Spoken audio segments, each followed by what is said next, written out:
In the northern edge of the world lies a land sculpted by ice, forests, and shimmering skies. A place where nature breathes with ancient rhythms older than any nation that followed. This is Canada. Vast, mysterious, and timeless.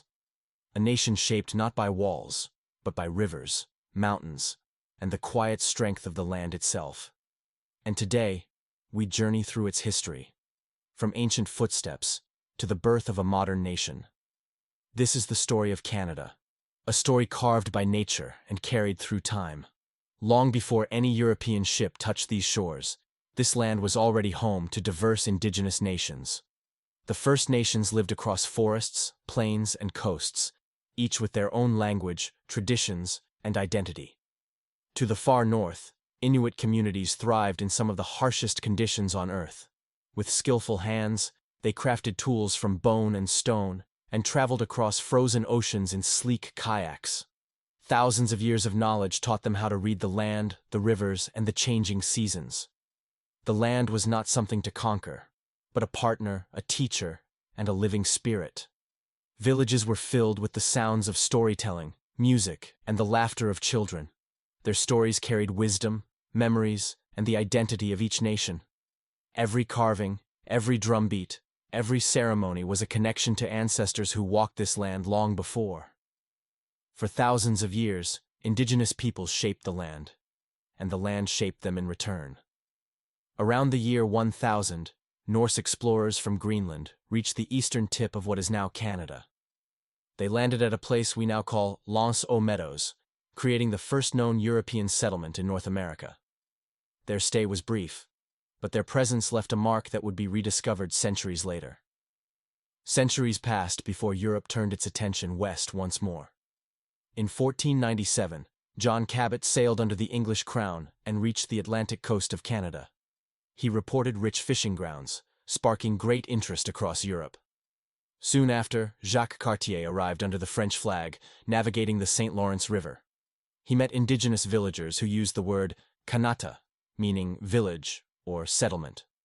Cartier recorded the word, and in time it became the name of an entire country.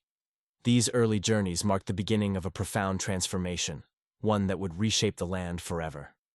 With the arrival of Samuel de Champlain, France began to build a new foothold in North America. In 1608, Champlain founded the settlement of Quebec, a small wooden outpost overlooking the St. Lawrence River. Life in New France was demanding, shaped by harsh winters and rugged wilderness. Yet the colony grew, supported by alliances and trade with indigenous nations. The fur trade became the beating heart of New France, drawing trappers deep into the forests.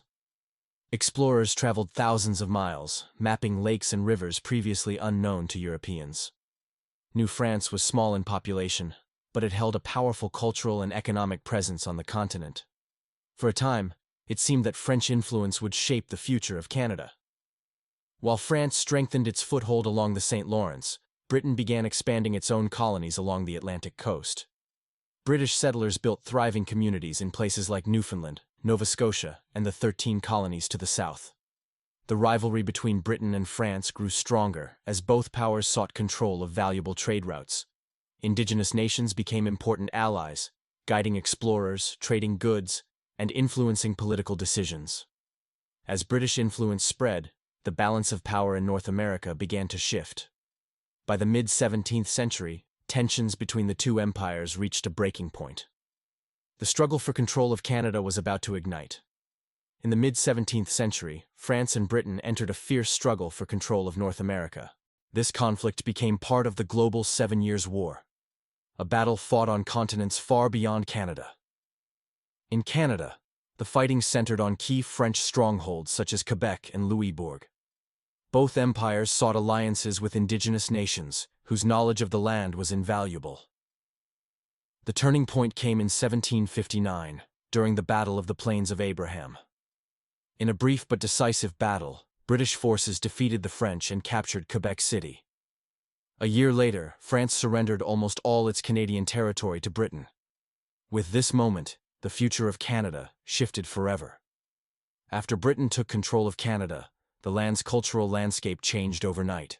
French settlers, now under British authority, feared losing their language, religion, and identity. To maintain peace, Britain introduced the Quebec Act of 1774, protecting French laws and Catholic traditions. This rare compromise helped shape Canada as a nation of two founding cultures. But new challenges arrived as thousands of Loyalists fled north after the American Revolution. These newcomers brought English traditions and demanded their own political institutions. To manage these differences, Britain divided the territory into Upper Canada and Lower Canada. As the population grew, tensions rose between colonial governments and the people they governed. Both Upper and Lower Canada faced demands for fair representation and responsible government. In 1837, frustration erupted into the rebellions in both provinces. Although the uprisings were quickly defeated, they sent a clear message: change was necessary. Britain responded by uniting the two colonies into the province of Canada in 1841. This reform laid the foundation for a more democratic system, one that would guide Canada toward nationhood. With tensions easing, a new sense of unity began to grow. By the mid-1800s, the province of Canada faced political deadlock and growing pressure for change. Leaders realized that unity, not division, was the only path forward. In 1864, representatives from several colonies met at the Charlottetown Conference to discuss forming a new nation. What began as a small meeting quickly grew into a bold vision for a united country. The leaders agreed to join together for mutual defense, economic stability, and a stronger voice in the world. This idea became the foundation of what would soon be known as the Confederation. Canada was ready to become something new, something greater than its separate parts. On July 1, 1867, leaders from Ontario, Quebec, Nova Scotia, and New Brunswick signed the British North America Act. With one signature, 4 separate colonies transformed into a single nation, the Dominion of Canada. The new country would govern itself, while still maintaining ties to the British Crown. Sir John A. Macdonald became Canada's first Prime Minister, guiding the young nation through its earliest challenges. The country was small at first, just 4 provinces along the eastern edge of the continent. But the dream was much larger, a nation that would one day stretch from ocean to ocean. And so, the journey of Canada truly began. After Confederation, Canada turned its eyes westward, determined to unite the entire continent under one nation. New provinces and territories were added one by one, slowly shaping the map we recognize today. But the greatest challenge was distance, the vast spaces that separated communities by weeks or even months of travel. To truly unite the country, Canada began building one of the most ambitious projects in its history: a railway from coast to coast. The work was dangerous, exhausting, and demanded incredible bravery from the workers who risked their lives. Thousands of Chinese laborers played a crucial role, facing harsh conditions with little recognition. Finally, in 1885, the last spike was driven into the ground, and Canada was connected from ocean to ocean. The railway became the backbone of the nation, bringing people, goods, and cultures together like never before. In the early 20th century, Canada found itself drawn into global conflict as the world plunged into war. During World War I, Canadian troops earned international respect for their courage and determination. The Battle of Vimy Ridge became a defining moment, symbolizing Canada's growing independence and strength. In World War II, Canada again played a critical role, sending troops overseas and supporting Allied forces. At home, factories and communities worked tirelessly to support the war effort. These sacrifices helped Canada emerge from the wars with a stronger national identity. Canada was no longer just a colony, it was becoming a nation recognized for its leadership and resilience.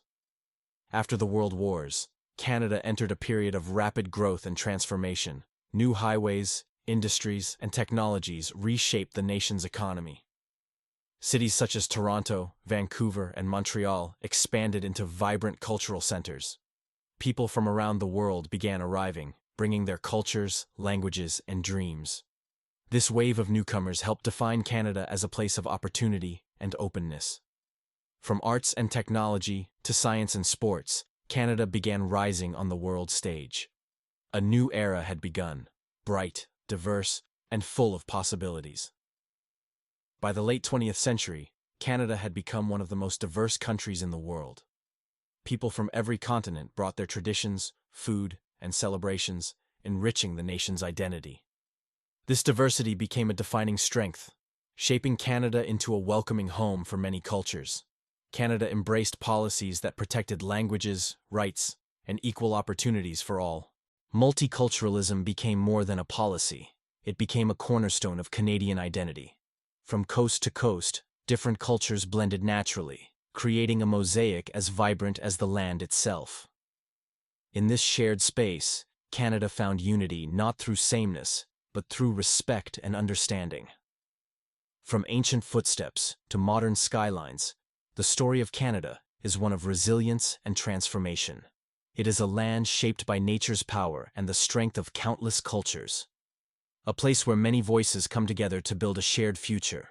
And as Canada continues to grow, its story is still being written, one chapter at a time. This is Canada, a land of beauty, hope, and endless possibility. Thank you for joining this journey through history.